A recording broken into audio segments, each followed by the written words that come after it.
na matiusap na isang kontrata pa kasi sa March. Sabi nga ng amo ko, counting months. I think 8 months natapos na yung pang-tatlong kontrata ko. Sabi niya, tapos ka na sa kontrata mo, bakasyon ulit. Every month tayo.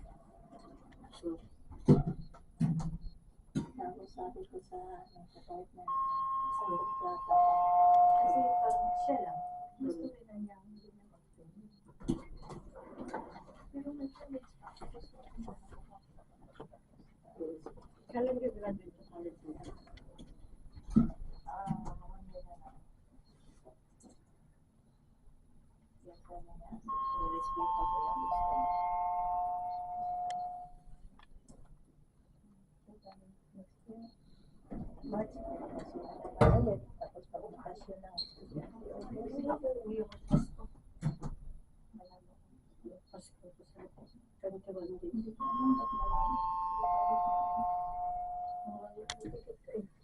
Tapos ang baka 21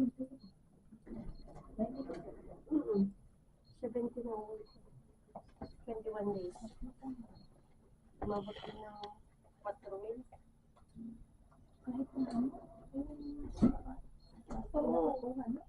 Nung pang-pan. Kasi connecting ako eh. Kaya siguro ayaw na. Nag-connecting ko ito. O tapos yung 21 pan lang yung bagahe ng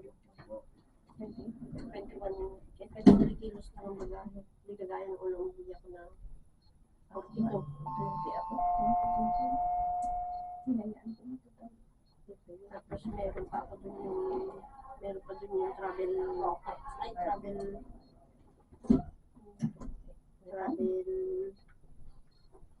yung insurance.